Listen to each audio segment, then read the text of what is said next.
Hello students, লৈ আহিছোঁ HS 2025 road map.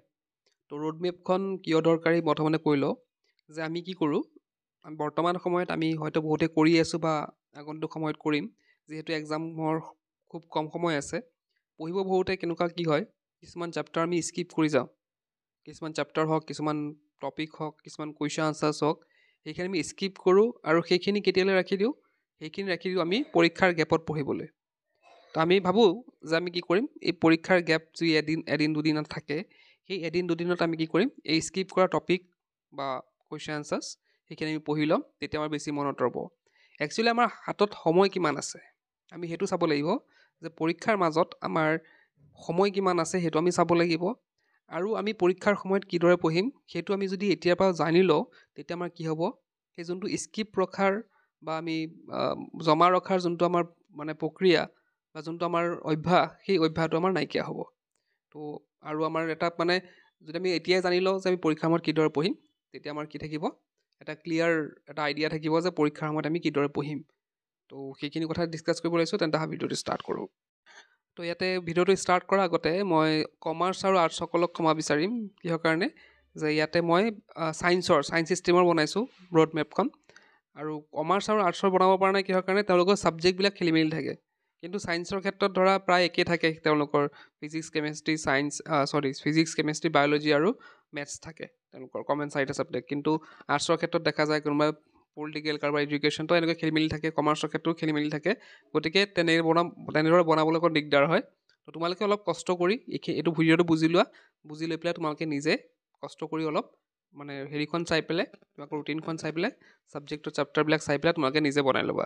তো যি কি নহওক, এইটো ষ্টাৰ্ট কৰিছোঁ। এতিয়া চোৱা, February 13, এইটো সকলোৰে একে থাকিব বাৰু।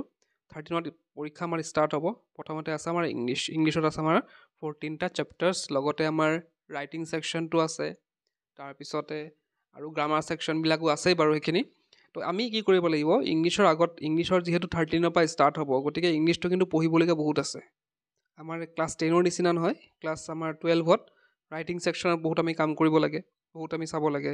ঠিক তেনেদৰে বেলেগ বেলেগ চেপ্টাৰবিলাকো, ইংলিছৰ চেপ্টাৰবিলাকো অলপ লং কুৱেশ্যন বহুত থাকে। গতিকে সেইখিনি অলপ ভালদৰে পঢ়িবলৈ আমি ইংলিছৰ আগত আমি প্ৰায় ট্ৰাই কৰিব লাগিব, 5 to 7 days আমি ৰাখিবলৈ ট্ৰাই কৰিব লাগিব।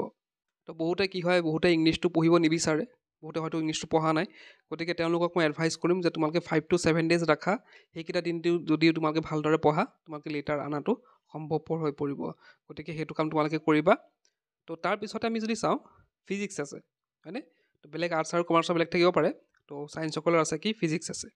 তো ফিজিক্সৰ আছে 14টা চেপ্টাৰ, আৰু 14টা চেপ্টাৰৰ কাৰণে আমি কিমান দিন পাম, মাত্ৰ 3 দিন পাম।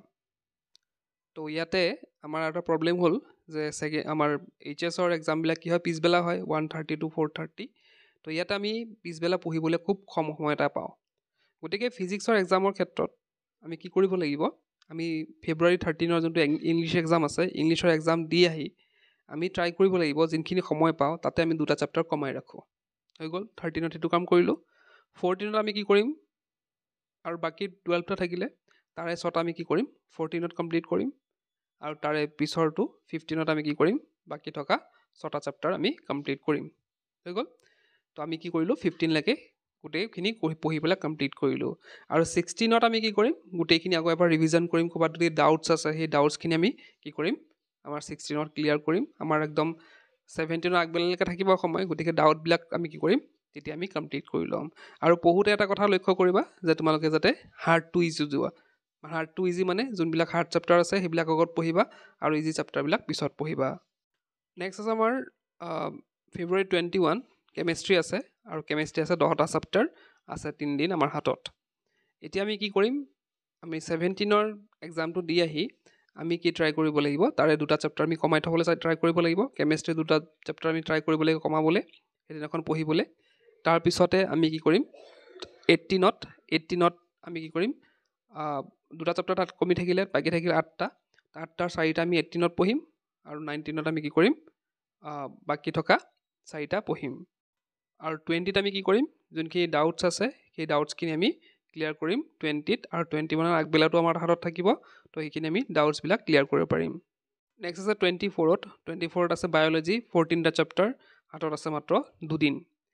এতিয়া চোৱা, ফেব্ৰুৱাৰী 21ত আমি কেমেষ্ট্ৰি এক্সাম দি আহি আমি ইয়াতে কি ট্ৰাই কৰিব লাগিব আমাৰ যিহেতু হাতত বহুত কম দিন আছে মানে এইটোৰ কাৰণে গতিকে আমি কি কৰিব লাগিব 4টা চেপ্টাৰ আমি টাৰ্গেট কৰিবই লাগিব ফেব্ৰুৱাৰী 21ত এক্সাম দি আহি আমি 4টা চেপ্টাৰ মানে আমি টাৰ্গেট কৰিব লাগিব যাতে আমি 4টা চেপ্টাৰ কমপ্লিট কৰিব পাৰোঁ এতিয়া আমি কি কৰিম ফেব্ৰুৱাৰী 22ত বাকী থকা 5টা আমি কৰিম আৰু আমাৰ 23ত আমি কি কৰিব লাগিব বাকী থকা 5টা কৰি আমি হাৰ্ড টু ইজি মই অলৰেডি ক'লোঁ যে হাৰ্ড টু ইজি যিহেতু গতিকে আমি 23ত বাকী 5টা আমি সোনকালে কৰি পেলাই সেই যোনখিনি সময় পাওঁ সেই দিনটোত সেইখিনি সময় আমি ডাউট ক্লিয়াৰ কৰিম আৰু লগতে আমাৰ বায়'লজি এক্সাম যিহেতু পিছবেলা আছে গতিকে 24ৰ যোনখিনি আগবেলা আছে সেইখিনি আমি ডাউটছবিলাক ক্লিয়াৰ কৰিব পাৰিম ঠিক তেনেদৰে 27ত মেথছ আছে তো মেথছত আছে আমাৰ 12টা চেপ্টাৰ মাত্ৰত আছে মাত্ৰ 2 দিন তো এতিয়া ফেব্ৰুৱাৰী 24ত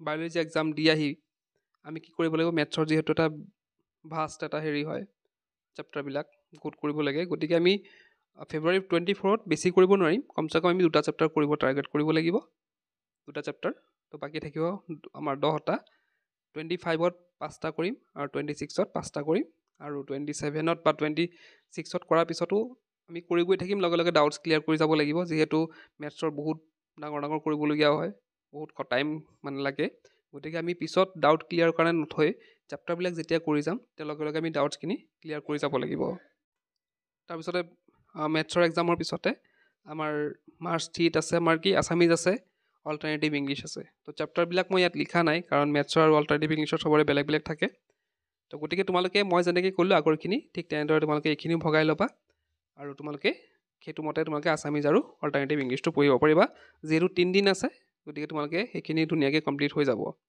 তো এইখিনি আছিলে তো ইতিমধ্যে আমাৰ তৰফৰ পৰা এটা এপ প্ৰস্তুত কৰা হৈছে তো তোমালোকে যদি নোটছ ছেকশ্যনত যোৱা নোটছ ছেকশ্যনত গৈ চাবা তোমালোকে ইয়াতে ছায়েন্স আৰ্টছ আৰু কমাৰ্চৰ প্ৰত্যেকটা ষ্ট্ৰীমৰ দিয়া হৈ আছে তো ইয়াতে তোমালোকে 29 ৰুপিজ পে' কৰিলে ইয়াতে প্ৰি ফাইনেল এক্সাম বা যোনবিলাক হৈ গৈছে অলৰেডি বা হ'ব তাৰে টুৱেষ্ট পেপাৰবিলাক ইয়াত পাই থাকিবা PDF আকাৰে তো এতিয়াই যাব পাৰা ডেছক্ৰিপশ্যনত মই লিংক দি দিছোঁ